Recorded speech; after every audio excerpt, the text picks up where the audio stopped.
Good morning, good afternoon, or good evening, wherever you may be, and whether you're watching live or archived. And welcome to episode number 55 in Nautel's Transmission Talk Tuesday webinar series. Yes, I did glance to the left. We're going to blame Ed. I'll tell you why in a second. So today we're talking about the gift guide for broadcast engineers, what to get the geeky guy in the family or girl, as for the case may be, for the holiday season or any season when you get right down to it.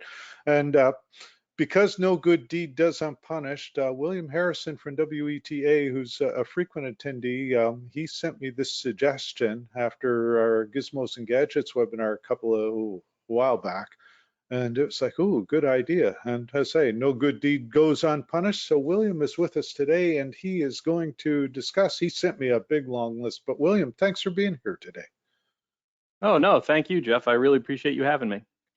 So you haven't missed too many of these overall, and I want to thank you for supporting them. Like everything else, I can sit here and blather on, but if nobody's listening, what's the point? Well, I just tune in to see your smiling face every time.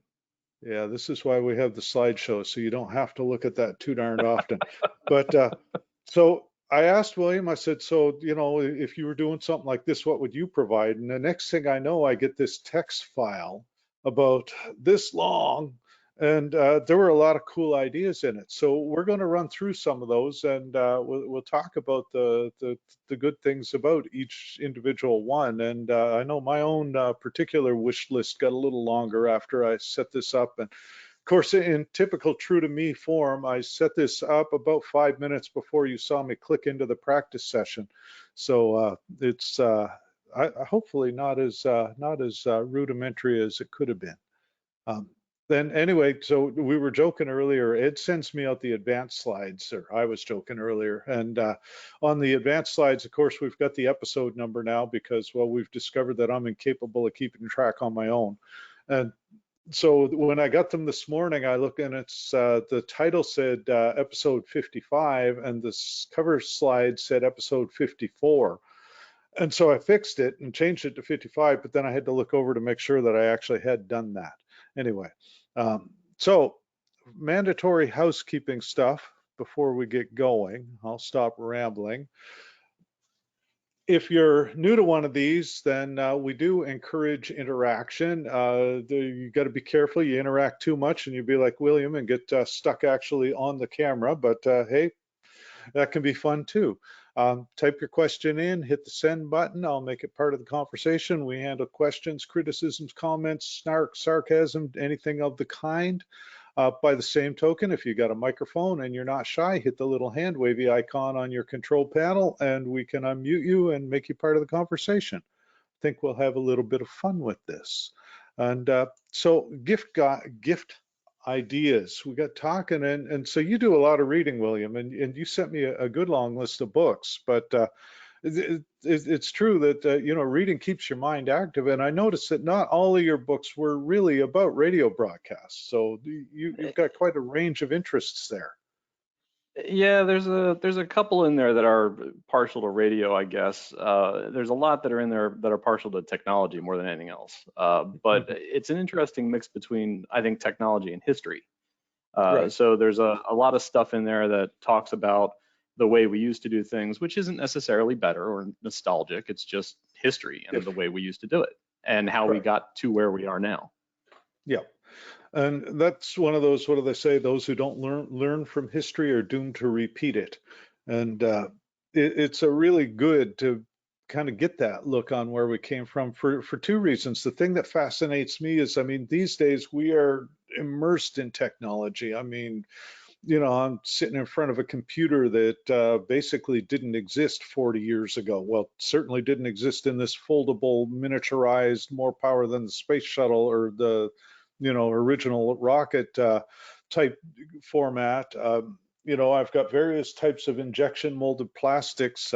In my infinite spare time, we do a lot of Lego building as a family here, and just the extrusions and injection molding techniques for that stuff over the last 40, 50 years. So when you go back to 100, 200 years ago and think about how they did stuff without you know, automatic hand drills or CNC machines and stuff like that. It is really kind of cool. Yeah, especially when you start to consider things like the precision with which they did things. So, like those Lego bricks you're talking about that you're playing with your kids, those are all 100% identical. They're all going to snap together. The odds of coming across one from the factory that doesn't fit is very, very slim. Right. Back in the day, each one of those bricks would have been made out of wood by a craftsman in his own little shop, and you would bet that every one that he made would fit together just perfectly. But if you grabbed Hmm. one from his next door neighbor, it wouldn't fit at all. Right. And I mean, yeah, because everybody, they, had their calipers and they tweaked it all in. One of the things I've been doing in my spare time too is a little bit of woodworking, and there's a lathe heading into my basement in the next couple of days that will give me a whole new appreciation for calipers and measuring and not doing things the way I do. You sent me a lot of links for different tools, and that's always cool. Toys, which again, just tools by a different name. Uh, we added some stuff, both self-care and just sort of the kicking back and relaxing kind of ideas. And the what's changed? Well, the big one we were mentioning this morning, although I discovered today they still exist, was Heathkit, but it's a much different thing, or I guess company, than it was 30, 40 years ago. Yeah. Let's see, you're younger than I am, but Heathkit would still been pretty much in prime form when you were in your younger days. It was around, but I also think that, one of the reasons Heathkit changed so much is because people changed so much. So, it used to be, oh, I really want a microwave oven. I could buy the Heathkit, I could build it, I could learn how it goes together, how it works, how to fix it, everything else. Hmm. Now that microwave oven is so cheap, I can go to any Walmart and buy one for 40 bucks. Yeah, So, do I really need to know how it works, how to fix it, how it all should go together? right. People aren't necessarily interested in that stuff anymore unless you're a broadcast engineer and crazy like us. Yeah. Oh, the other thing too, some of it, the technology has changed. I mean, my youngest is 12 years old, and he does a lot of gaming. Well, he started getting into games that can be modded or tricked out and tweaked. And so he does a lot of coding. And I mean, when I was 12 years old, it was hammers and nails and banging things. So yeah, like I say, it's I think the urge to figure out how stuff works is still there, but it's kind of moved from hardware to software, if you will. Analog to digital. Yeah, there you go. That's true too. So on the topic of reading, we started, and again talking about the history of it. And so, like I said, William sent me a big long list of books and a big long list of tools and stuff, and I tried to kind of group them together a little bit. So if there's any obvious things that don't seem to fit together, that's on me, and I'll take full responsibility now. But Victorian Internet, that goes back to a lot of the dots and dashes stuff. It really does. It's exactly what it's about. It's the story of the telegraph system, and we consider, even in our lifetimes, the advent of email, the advent of websites, the ability to communicate instantly. It just seems like such this wonderful radical notion, and we tend to forget that this was a wonderful radical notion 100 years ago when they were using basically the telegraph in order to Mhm. communicate instantaneously. And we went through the exact same process with the internet, whereas first the people who got it were the people who basically had enough money in order to afford it and be able to get the latest stock prices and close those business deals, et cetera. And now it's become sort of a common denominator. But a lot of people forget that the telegraph went through that exact same evolution. It started out as a way for a very expensive way to communicate among just people who could afford it, and Yeah. eventually started to trickle down to the average person. Mhm. And I mean, that's sort of like cell phones, the very early, I mean, a million years ago in another life, I used to install some of the first car phones for a little company called Radio Shack, which actually did a lot of electronic stuff then and even sold parts as far as that goes.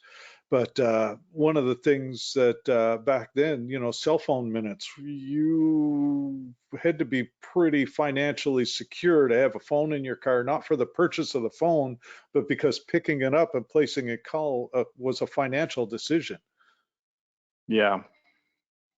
And the same was true of the telegraph back in the day. You were to carefully figure out how many words you wanted to speak, or not speak, how many words you wanted to send, because you were charged by the word.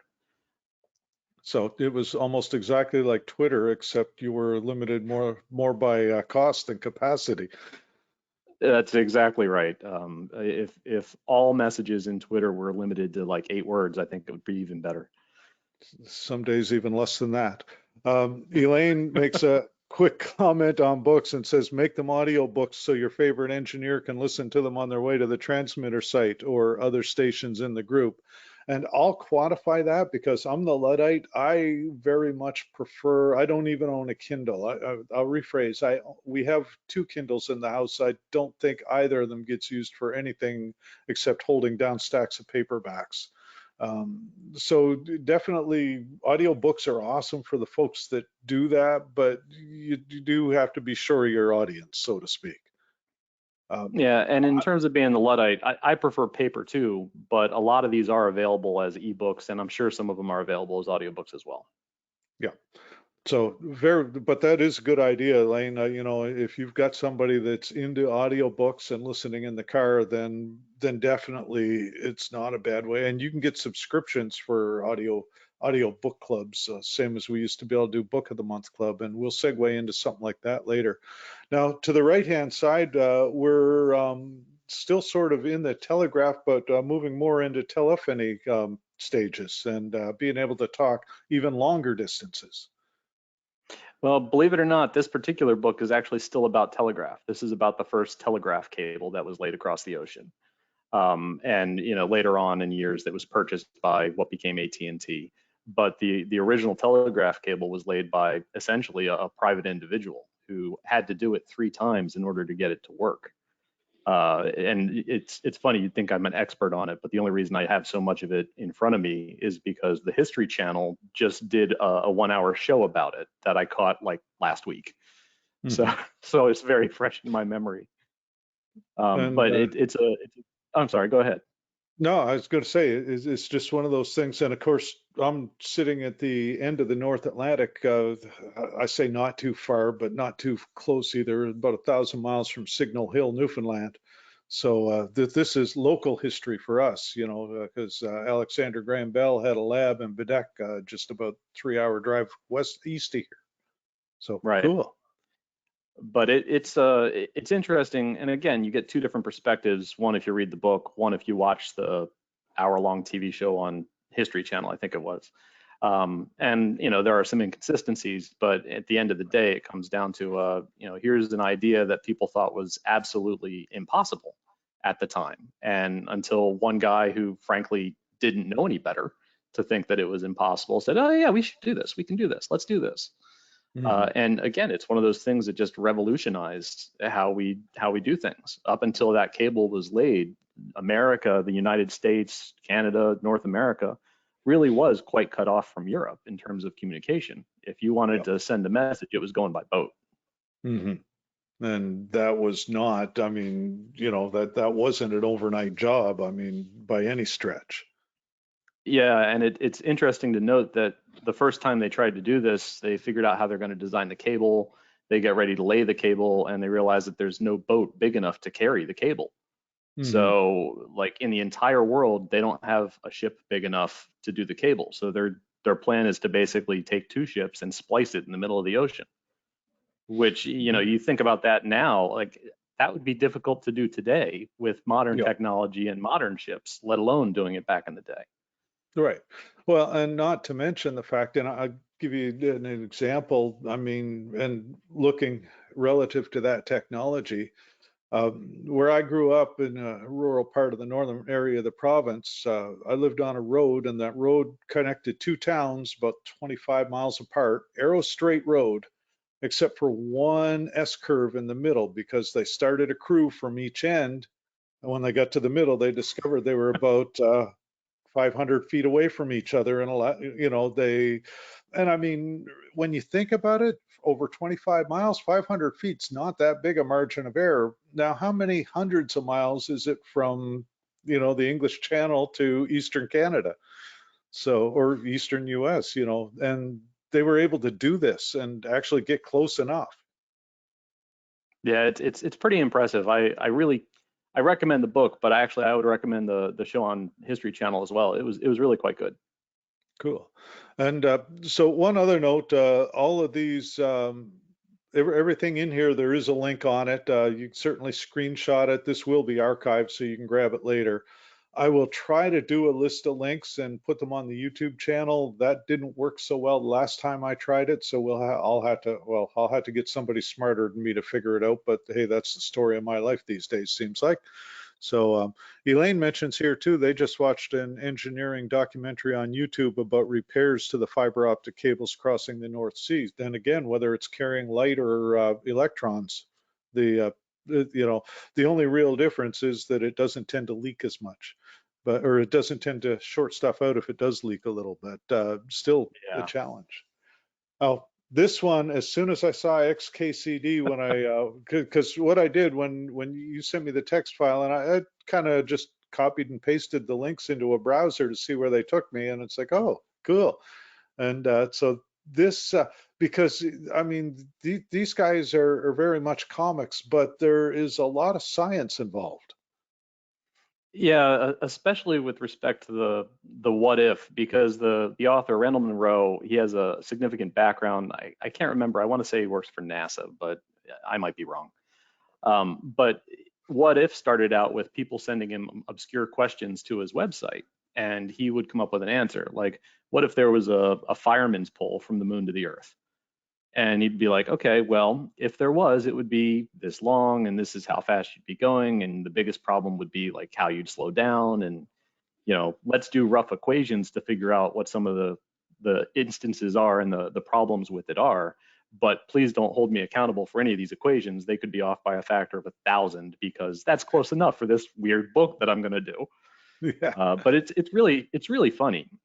He actually has a third book that's not on this screen called Thing Explainer, and it basically uses, I think, the most common 200 or 300 words in the English language to describe things.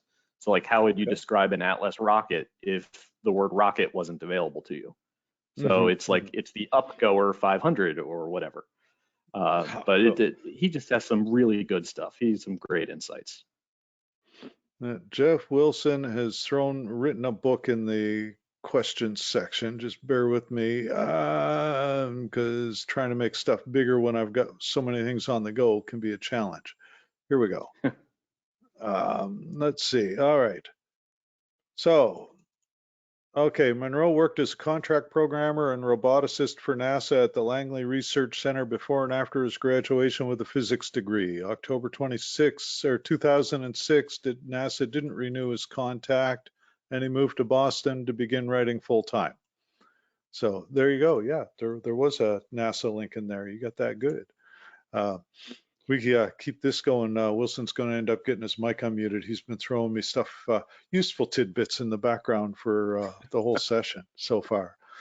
Now, you, in the process of talking about the what if and the science, you kind of moved it a little further to the how stuff works. And I mean, Mike Rowe is just a great great guy to watch for dirty jobs and how things work is really cool.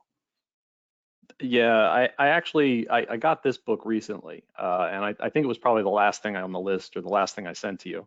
But he apparently started a podcast, which was inspired by when he was sitting in a car late for an airplane or whatever, and would hear the stories. And I can't remember the guy who used to do them, but he would do and that person was Jeff Weldon, and that's the way it was, or whatever. So he was Oh, really inspired by that to talk about stories that he mhm. had heard and the way he had heard them. And the book is sort of small essays, so you can take them in small doses, followed by how he related it to something that happened in his life. Right, right. And Mike Rowe, if you don't know anything about him, he's a very interesting guy from Baltimore who started out as an opera singer and then Oh, essentially wanted to get signed on to host television shows that would get canceled so that he could just get a check and then get some residuals and not have to worry about the show anymore. okay then. So he sort of stumbled into his life, and then Dirty Jobs really took off, and it's it's a story from there. Hmm. Yeah, I made the running joke one day that I kind of, I'd like to say that I planned my life, but no, no, things happen and I kind of, yep, totter along with them. So we have a lot of fun and mostly stay out of trouble, but I'm not going to equate myself to Mike Rowe by any stretch. Mostly Oh because he yeah, fixes the, it, not many of us it's, could.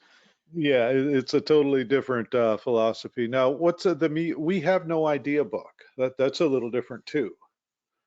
Yeah, it is. It's there's I think people tend to forget that there are so many things that we don't necessarily know already. And not even talking about things like, oh, well, what's it feel like on Mars, or things that we can't physically get to. But Hmm. we have fundamental things on this planet in the sciences that we still can't explain. Right. And this book, it sort of reassures me in a way, because it means like, all right, I'm never going to be an expert on anything. I really am not. But even the people who are experts on everything have no idea how these things work, Right. but yet they do. So Who it's wasn't it's this? it's reassuring to me. Yeah, who was it that Makes said, the makes more I know, the more I realize how much I don't know? Um, Yeah, and I definitely don't know a lot. yep. Though Elaine is saying one thing for the ham engineer, the ARRL antenna book, and yeah, I've actually got the ARRL book over. I think it's in the bookcase to that's my right. Obviously, I need to pay a little more attention to the book. And on the how things are built, things you kind of, this is sort of an industrial revolution type book, the one on the left, the infrastructure book, isn't it? Like how we tie things together, so to speak. Yeah, it's interesting. This book is really written for an adult, but it answers a lot of questions that I think a kid would have more than anything else. So, Brian Hayes in this book talks about, first of all, he talks about a lot of the way that we end up getting things from where we have. So it's like, okay, you have a train there, and the train needs rails. Those rails are made out of steel. In order to get steel, we have to dig this ore out of the earth. This is how we refine it. This is how we generate the electricity to melt it, so on and so forth. And then the other part of the book talks specifically about things that you might find as you're traveling across the country. So you're driving down the road and you see, some sort of weird structure, and you're like, what the heck is that? Oh, well, that's a gas refinery. And on that gigantic stack, at this level in the stack, they're pulling out ethanol. And at that level in the stack, they're pulling out methane. And at this level in the stack, they're pulling out hydrogen, or whatever, Mhm. in terms of what they're refining. Yeah. So it's really, I read it as an adult, probably only 5 or 6 years ago, and Mhm. it answers a lot of questions that you didn't know you even had, to be perfectly honest, and gives you a Yeah. much better understanding about the things you see in the world that you probably pass every day when you're in your car driving 50 miles an hour. Right. And I mean, that's one of those, you can almost equate it in a lot of ways to what we do, to troubleshooting type skills, because when you've got something broken, do you start at the beginning and trace your way through, or do you start at your end and work your way backwards? And I'm thinking about this and it's like, yeah, okay, so we've got this iron ore, what can we make with it? Or we want to build a train, what do we need? And so it's just different approaches to the same problem in a lot of ways. But that's uh, Yeah. that's the kind of thing that just helps refine your thought process too. Yeah, I won't lie, it's a very thick book, and it's not cheap either. So, it's worth the money. It's a very good book. I really enjoy it. Mhm. But it's one of those things where you're probably not going to get into it until you're at least a chapter or two into it. So Right. there's one chapter in it about electricity, and it starts out about how electricity was discovered, and then how we started to generate it, and the decisions between AC and DC, and then Hmm. takes you through a coal processing plant, a gas processing plant, a nuclear power plant. And back when it was written, you could probably still get a tour of a nuclear plant if you wanted to. These days, Right. that's not going to happen. But I'm gonna say, yeah, that's it's interesting to say the least. cool. And I mean, it's a little bit of a segue. These two don't exactly fit together, but that's just kind of how my mind was working at the time I put them in there. But talking about the 18th century chess playing machine, and that's intriguing because you're going back to, yeah, the 1700s. There's not a lot of electronics involved. No, there aren't. And it was always sort of I don't want to ruin the book for anybody who hasn't read it or doesn't know anything about the Turk. But it was basically about somebody who invented this chess playing robot, for lack of a better word, that Hmm. could defeat almost any human player. And its life and times and where they had it, how it was created, all this other stuff. And you can probably already guess what technology they employed since it was in the 18th century as to make how to make this thing. Hmm. But it's really quite an interesting book. And just to expand a little bit more, Tom Standage, he wrote one of the other books that's on this list, but he also wrote a very common book called Around the World in 6 glasses or 5 glasses or whatever, where he Hmm. talks about tea and coffee and beer and wine and things like that, and basically the history of why we drink the things that we do.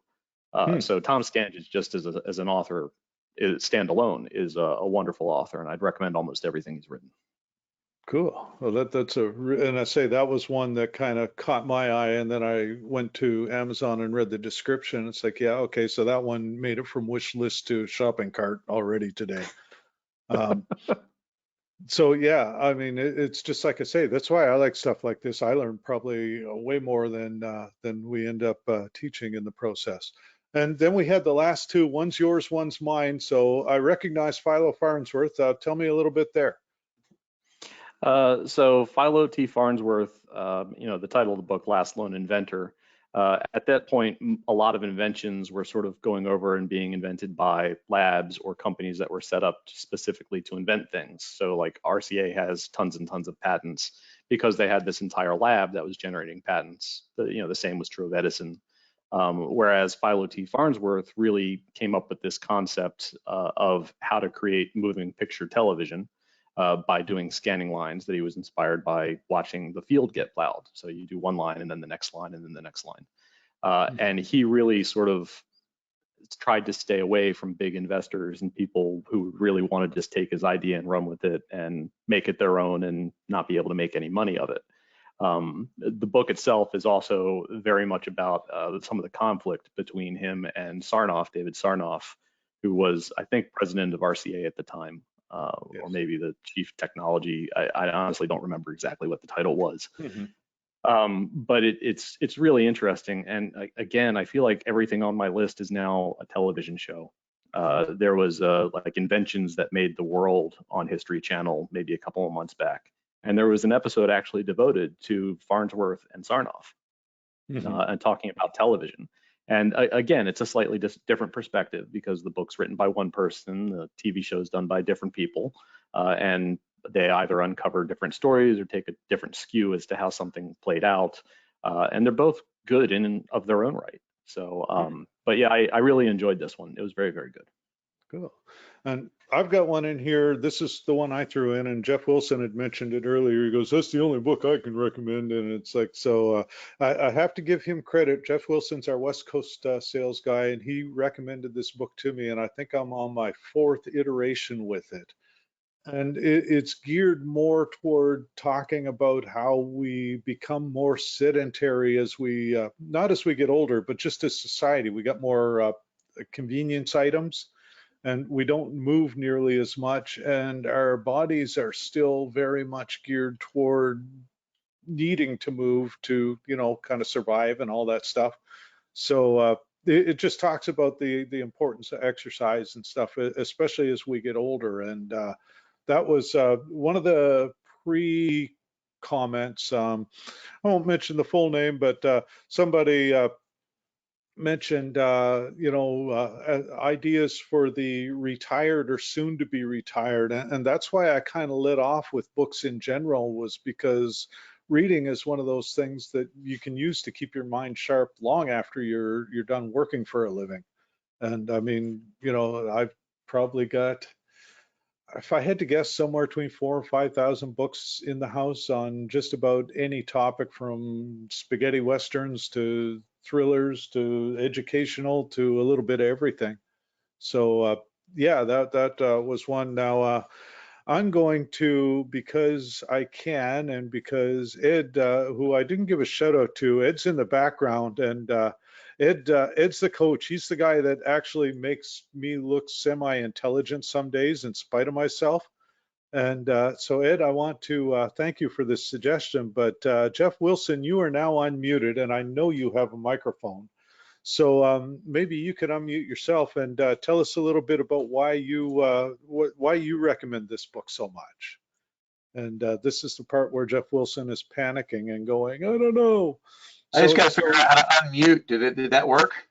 it did. Yeah, go Okay. figure. We only do about 8 Teams meetings a day, so unmuting is such a challenge. Well, it's the whole WebEx thing or whatever. Anyhow, the main reason I just throw that out there is especially as a desk warrior sitting here at the desk all the time, I noticed myself getting larger and my pants not fitting as well, and that sort of thing. So years ago, I actually read this book, and it helped me get off my arse and get out there and start moving more.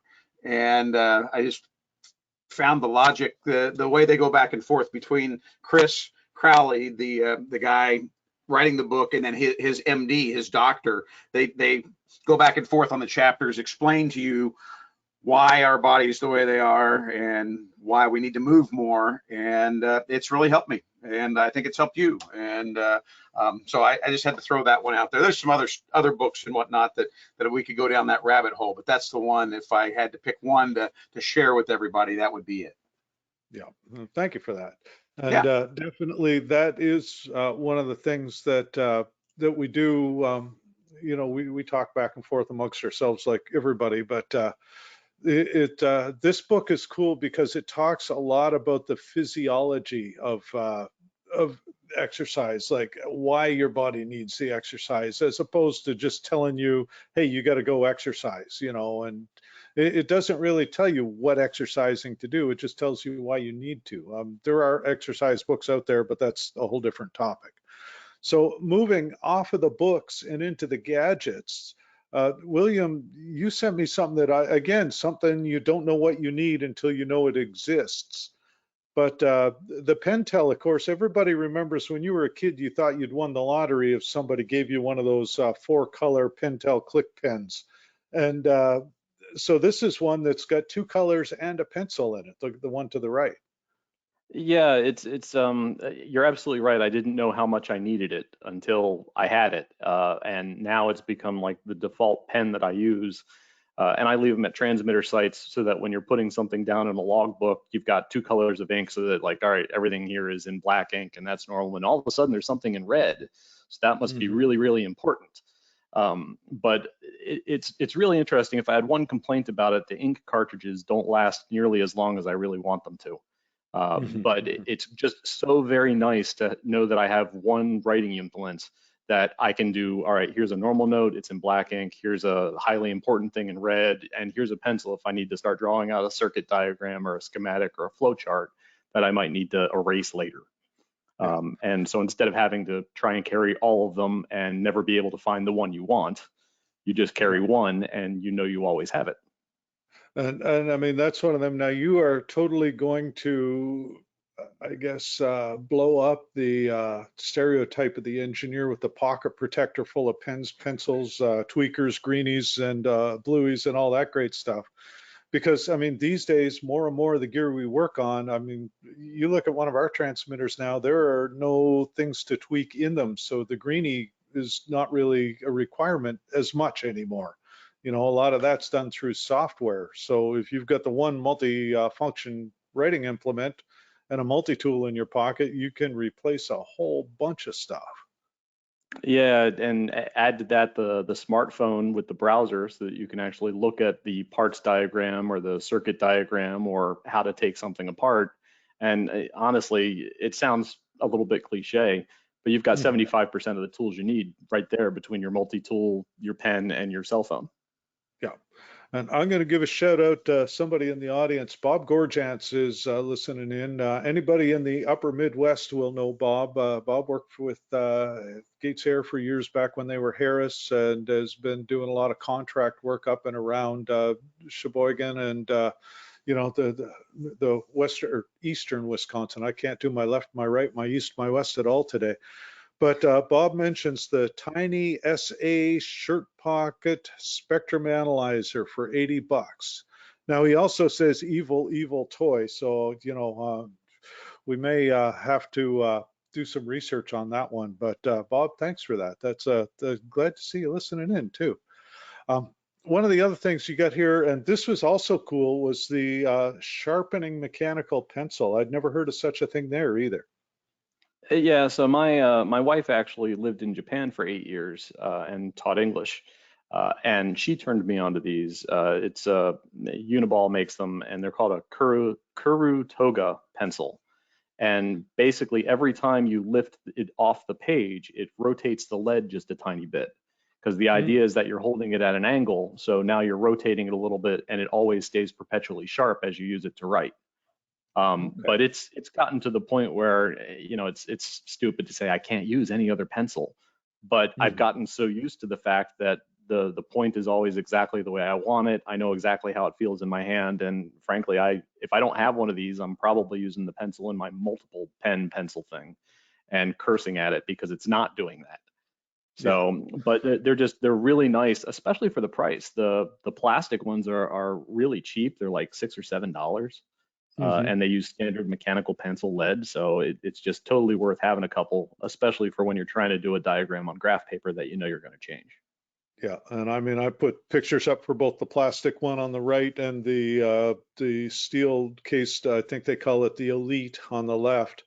I could have the name wrong, but and it's still under $20, and you can get them in either 0.5 or 0.7 millimeter lead, so that is really cool.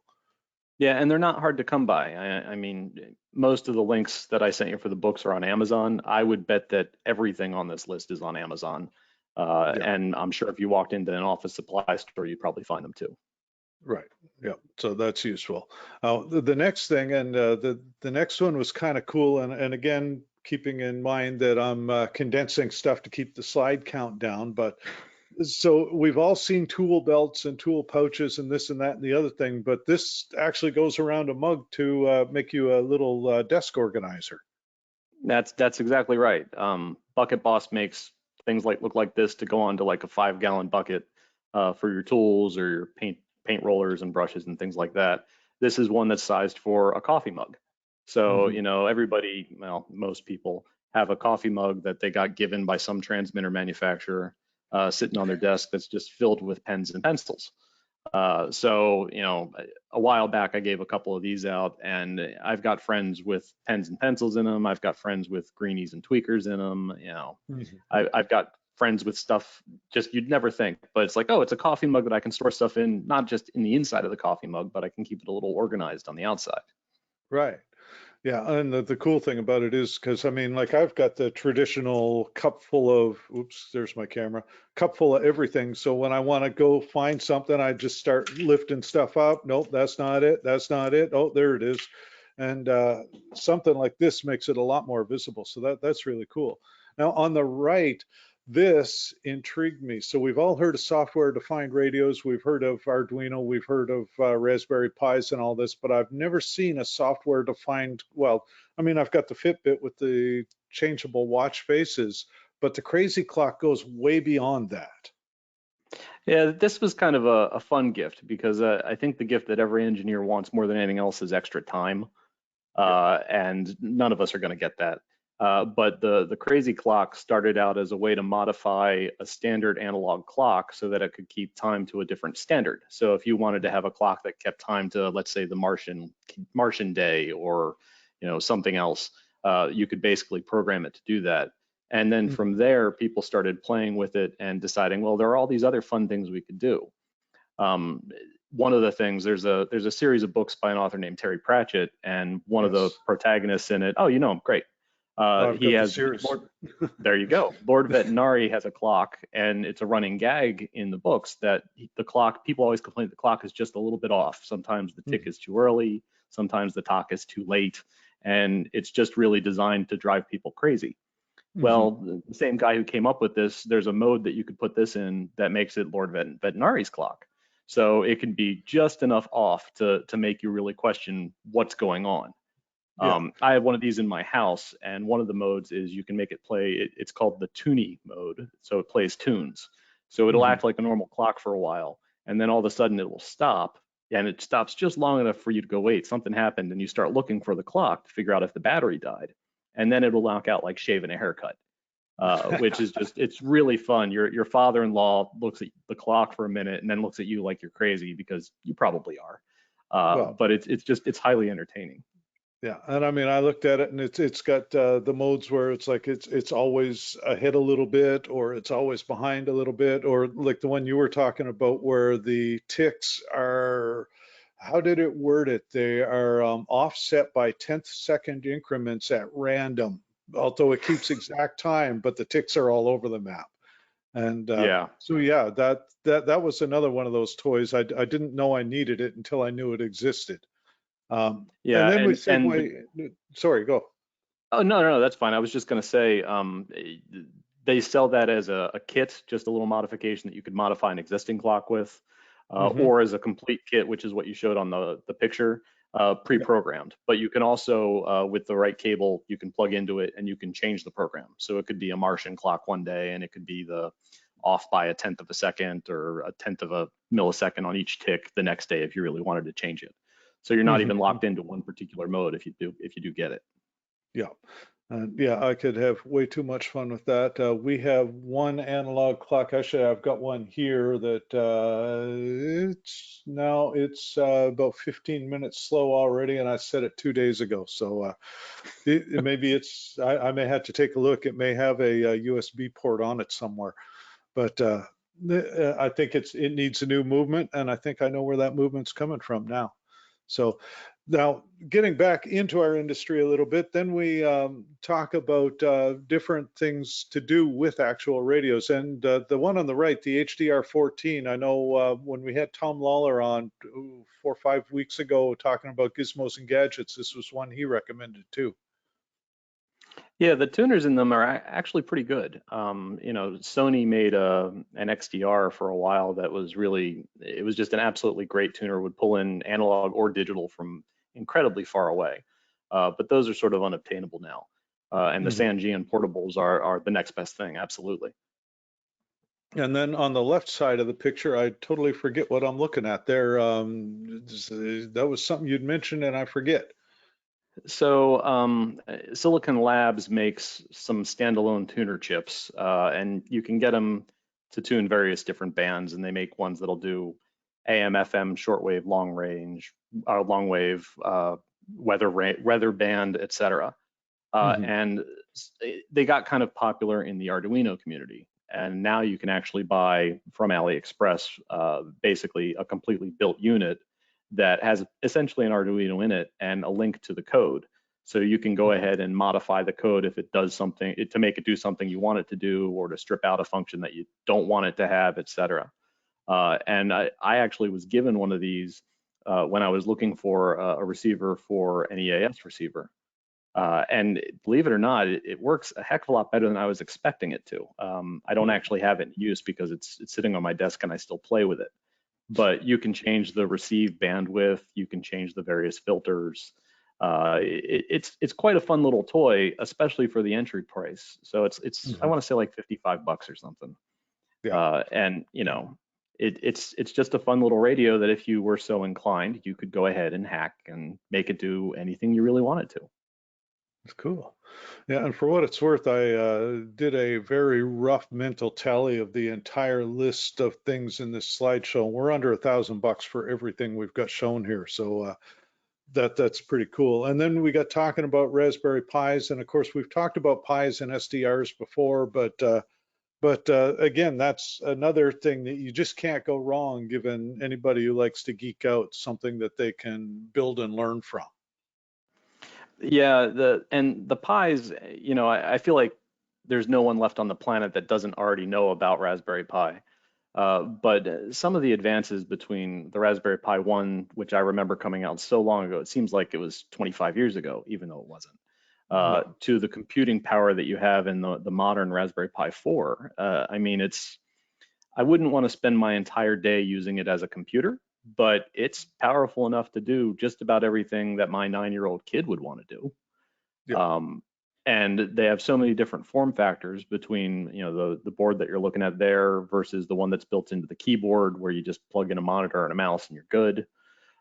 Versus even the compute module if you wanted to try and build it into a particular product or roll your own remote control or voltage monitor system or what have you. Plus, it's a really good, inexpensive way to get familiar with Linux if you yeah. haven't had any experience with Linux. Mhm. And at the $35 price point, I mean, you can't get much cheaper. Right. And on the right side, I threw the ELAD in just because we've brought that up before as talking about SDRs. But I mean, that's a more higher end prepackaged. You can get them right down to the dongle and the antenna jack that plug directly into your laptop. And I mean, for well under $100 for SDRs. And they're a cool thing just in general. Yeah, I still actually I never got into them as much as I really wanted to. I played with them just to do some receive stuff. Hmm. But it was one of those things where if I had more time, then I would probably try and play more with it in order to do a couple of other things. But we all wish we had more time. Oh, yeah. And I mean, that was one of the things, the crazy clock, it doesn't give you more time, but at least it makes it more enjoyable. Oh, talking about time, one of the worst things to mess up your day when it comes to time is to end up at a site and go to do a generator test and the battery's dead, or come out of the site, discover that you left your headlights on or whatever, and your vehicle battery's dead. And that's where you showed me these, and I'm still, I mean, this was one of those mind blown situations that a booster can be that small.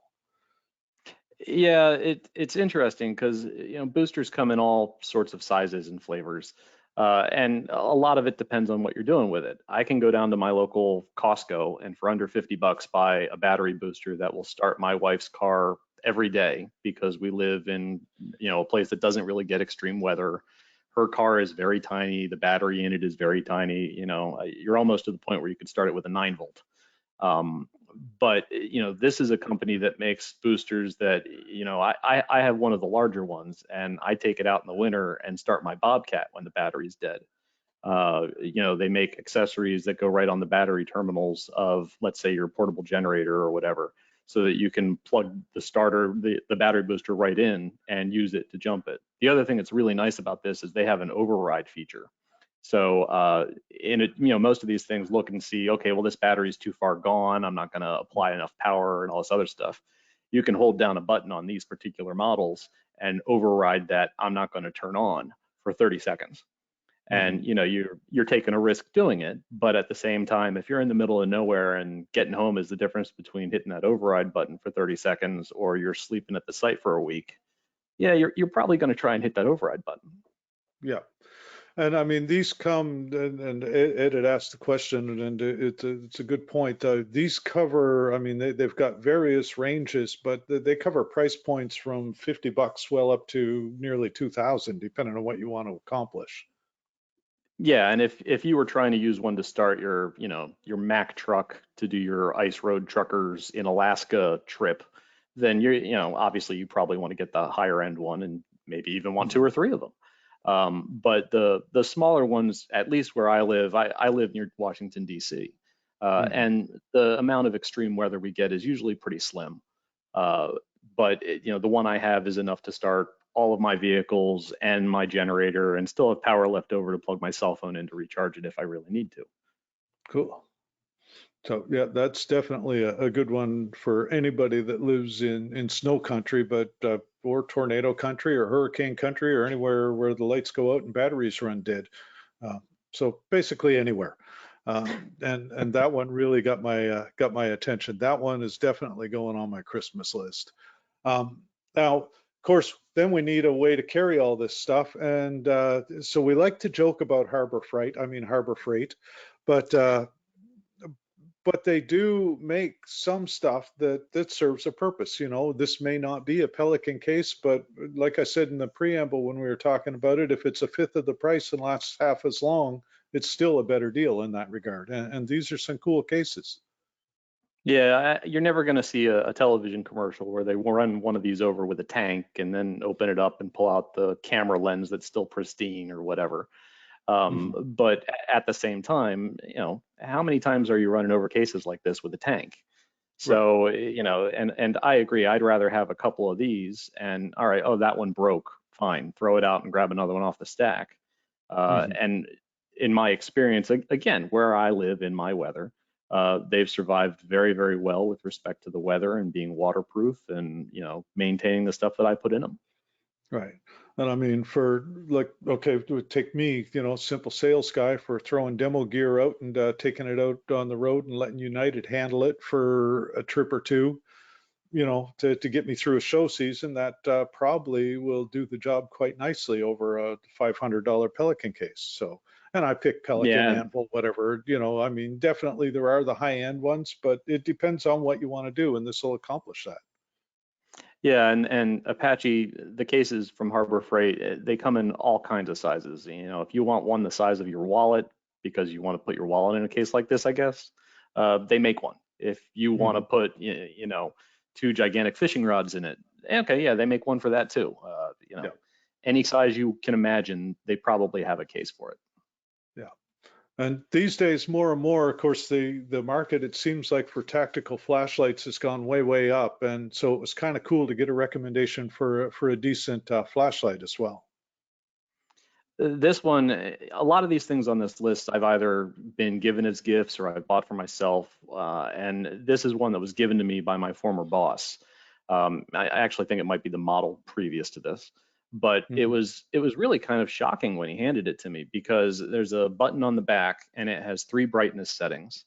And at the brightest setting, I mean, it'll blind you. It really Hmm. will.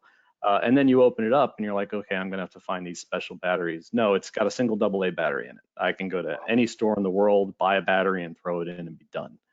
Yeah. And it's one of those things that's so useful. You know, you keep it in your pocket just because you never know when oh, I dropped that nut and I need to try and find it inside the cabinet. And fine, Hmm. whip out the flashlight and oh, that's not bright enough. Hit the button again on the back, and now suddenly you're brighter than the sun. Yep, I've got a mag light, one of the LED mag lights with three LEDs and four D cells, I think. And yeah, same deal. I mean, depending on where you set, because it's got adjustable zoom or magnification on the or diffusion, and depending on where you set the lens, it will cast a pretty good ray of light. So yeah, again, good flashlight. You can't go wrong. Yeah, Speaking of just things. don't put it in your pocket and leave it on because it gets hot. There you go. Good to know.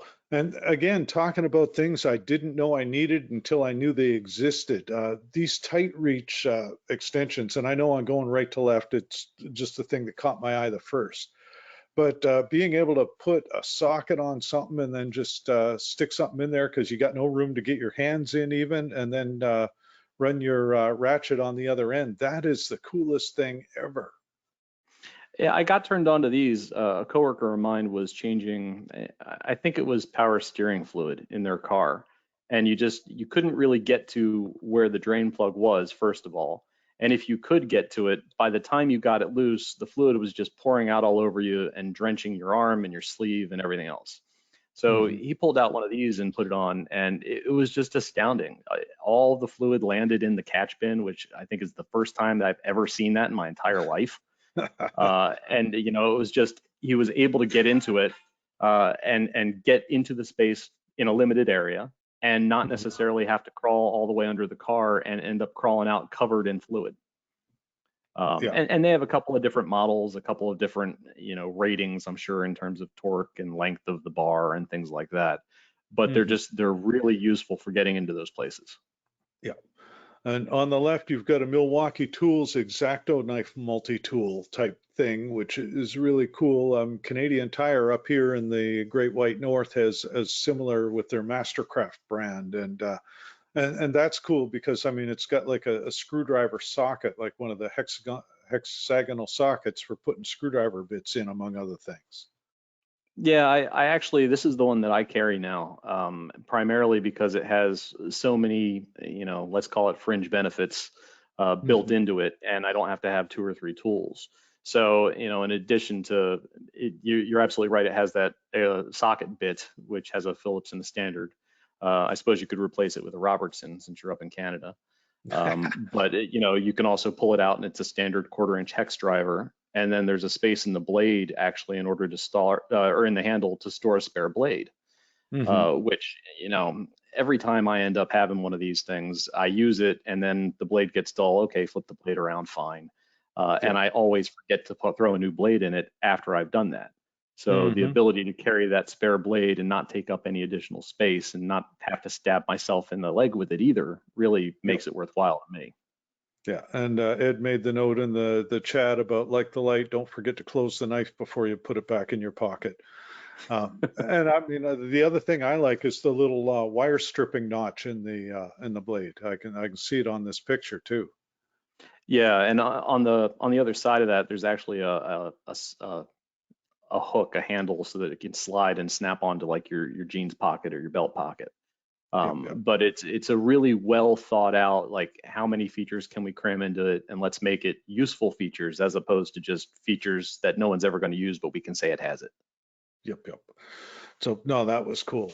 As always, we're hitting up close to the top of the hour. We haven't finished on time before. We're not going to finish on time today, but it definitely will be archived for anybody that has to disappear. Elaine does say on the knife that you'll only forget to close it once. Yeah, if you catch a femoral artery with it, depending on how your pockets go, you definitely will only forget once. So yeah, close the knife first. Now, you mentioned when you sent me this list, you said because we're not getting any younger, and that's not definitely the case. I mean, there have been studies by the SBE on the average age of the broadcast engineer. We're literally not. So this was kind of a cool little LED light ring with a magnifier. Yeah, the older I get, the stronger the prescription in the glasses gets. And at this point, regardless of how small the component is that I'm trying to replace with the soldering iron, just being able to have that on the bench and be able to get a much closer look and see exactly what the color code was on the resistor that you're going to take off before you replace it and things like that. Mhm. I mean, and they're so cheap. I remember when I was younger and really wanted one, you were talking hundreds of dollars for one of these things. Yeah, And now you're talking 50, $60. right. And so on the next one in the little preamble, the list you sent me, I'm going to paraphrase, but you mentioned that this is something to buy for the engineer in your life because engineers tend to be frugal and don't tend to buy stuff themselves. But a meter tester. Yeah, it's one of those things. We all know we're supposed to test your meter, like I've got the non-contact voltage tester, and you should always hold it against something that has voltage to make sure it beeps so that the batteries are still working. Hmm. All of my meters nowadays are digital, and you might have a break in one of the leads, you may have a loose socket. There are any number of things that could go wrong, and it's one thing when you're measuring 5 volts DC. It's a very different thing when you're measuring 240 volts AC. Hmm. So we had a UPS technician come out to service the UPS in our building, and he pulled this out of his toolkit, and I had never even heard of one before. And Right. he starts using it, and I start talking to him about it. And this is just a great idea, but it's one of those things where, like you said, engineers tend to be frugal, and it's like, I'm not going to use this tool very often. I'm not going to spend the money on this. Hmm. And that's one of the reasons I think it makes a great gift, because it's Yeah. one of those things that I personally would never spend the money on it to buy myself one, but I'd Hmm. probably spend the money on it to buy somebody else one. Right. And it's one of those, again, I mean, a meter is only as good as any device is only as good as the last time you saw it working and verified that it was working. So this is useful in that regard too. Side note from the comments, Curtis Stefan mentions an awesome tool to have because you can never find an outlet where you need it is the battery operated soldering iron. And Ed, I'm going to get you to copy his link into the chat, but there's a link for Ryobi that would do the job an 18 volt 40 watt soldering iron even. And then again, That, I there mentioned you go. I use Weller Pyro Pen, but same deal. You can run out of butane in the field pretty easily. So Yeah, absolutely. That's a good thing to have. Moving That's forward, this is and of course the Fluke AC1, the proximity volt alert. Everybody who's heard me talk has heard about this before, but I mean, I can't say enough about the need to have something like that, whether it's the Fluke, whether it's the cheaper imitation. I don't care. Everybody needs to have some sort of volt alert.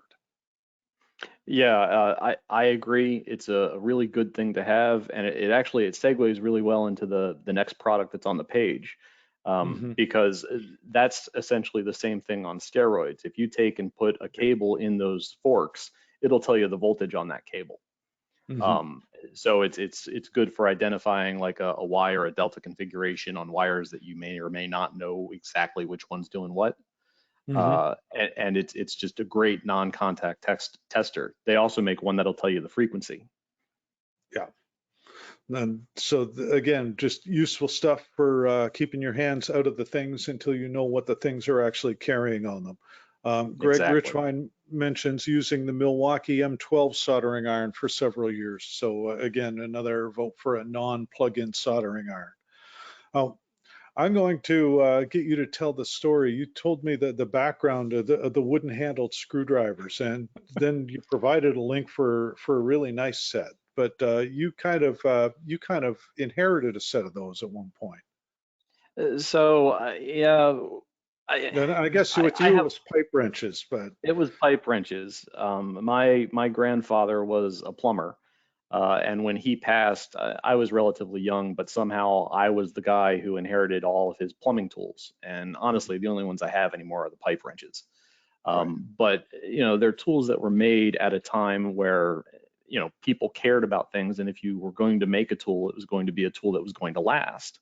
Hmm. So I've got pipe wrenches that are probably 100 years old that I still use when I have to fix plumbing in my house, Right. because they were tools that were made very, very well. They were taken care of by somebody who earned his living using those tools. So Hmm. they weren't used as a hammer. They weren't used to but prop up the car so he could get under it in order to do something. They were taken care of and they were built to last. And I hope at some point I'm going to be able to give them to my son, assuming he wants them. Right. Um, And and that's kind of an important thing to I guess not the handing down, but the number one, the taking care of the tools is because it's real easy at the end of the day to grab the stuff and just throw it in a corner and forget about it. And yeah, William mentions that you didn't buy those at Hazard Freight, but but and the story I tell when growing up, of course, I was that kid that my father's always, where's my screwdriver? Well, I don't know, I didn't see it. And it's like, you were using it. I don't think I was, but okay. So when I moved out when I was 18 or 19, and the first Christmas, I bought him a set of screwdrivers, and I was really proud because they were steel shaft and metal cap on the end, so you could use them as a chisel. I wouldn't recommend it, but you could. And Decent said, anyway, Dad, that would have been 40 years ago now. And Dad passed about 10 years ago. And then last year, Mother was downsizing and said, hey, come clean out his workshop and, take what you want and the rest we'll just yard sale or whatever. And so I ended up sort of bringing home those screwdrivers from 40 years ago. And he still had, I think, most of them. So maybe I was the one losing his tools. But anyway, my older boy has those ones now. So yeah, it is kind of cool the way to be able to hand stuff like that along. Now, and yeah, again, just sorry, yes. yeah, just the other thing, like with the wooden handled screwdrivers, we've all used a screwdriver and beaten the crap out of it with a hammer for some reason. And Mhm. I have bits and pieces of plastic knocked off almost all of my plastic screwdrivers. But the wooden handled ones, I've always taken really good care of them because they fit your hand really well. They're a pleasure to use. The bits are ground really well. So I think you're less likely to abuse them as well.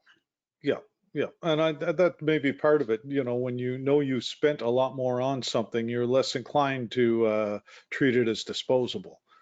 And yep, that's a Yeah. good point. One other thing, and again, and it's funny because we all work with big hard, like big coax, and so we've all seen the wrenches for tightening the collars onto an EIA flange or whatever. But I never realized that such a thing existed for conduit nipples, for the little retaining rings on those. And here you are with a set. Yeah, it's crazy. I can't even remember where I happened upon them, but I was somewhere and saw them, and like I was looking at them trying to figure out what they were. And you know, I had to get my glasses out so I could read the package and everything else. But this is one of those things that it makes so much sense, and I don't know why I never even thought to look to see if they existed. But Hmm. these are wrenches specifically designed to tighten the nuts on a conduit fitting. You know, so you're inside that electrical box. They're small. They're just big enough in order to grab the corner of the nut and make it secure. Hmm. So yeah, it's one of those tools where I never know I needed it, but now that I know it exists, I've got a set of them. Yep. And it's funny because Elaine's mentioning in the background, in their case, their son borrowed tools when he got his own place, and it gave her husband an excuse to buy new ones. And I may or may not be the guy that has used that excuse, or it's like, well, no, honey, I bought this just to see if I liked it. Now I liked it. Now I got to buy the good one. So yeah, you know, there's always reasons to upgrade.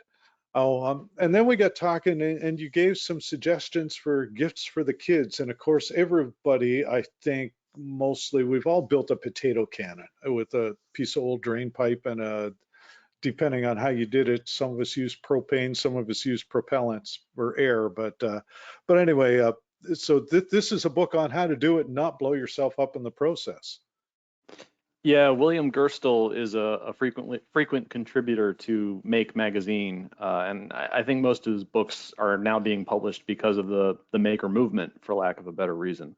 Hmm. But he has a lot of ideas and a lot of books devoted to teaching kids how to do things and do things safe.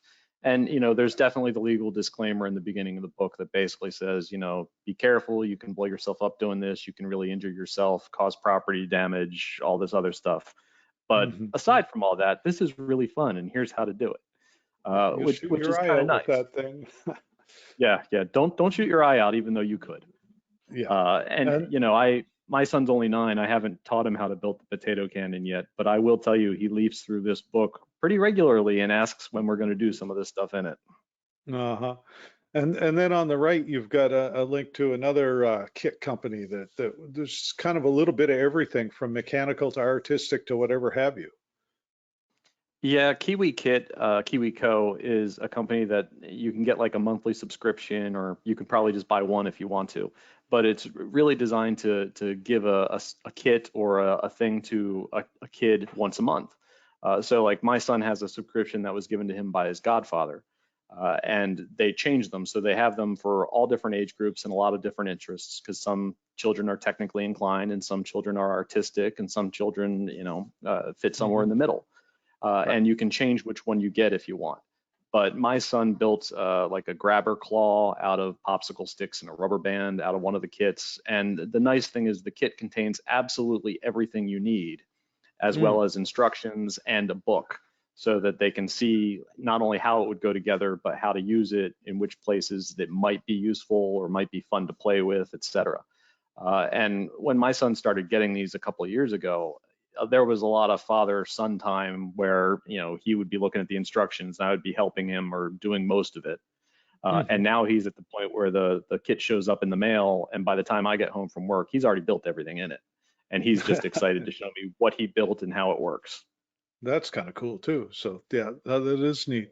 And earlier on, I mentioned that we had discovered that and having a Heath kit still exists, but in a much more restricted form. And so here was something I found on their website this morning. And, you know, because one of the things that we hear a lot of is, oh, with all this solder surface mount stuff, you just can't fix it. And so with a little training and experience, and if you've got the interest in doing it, you can. So this was kind of a, you know, again, entry level. You're not going to replace a 64 pin flat pack IC. Well, you probably could, but it wouldn't necessarily be the cleanest job. But this gives you at least some of the starting information to do something along those lines.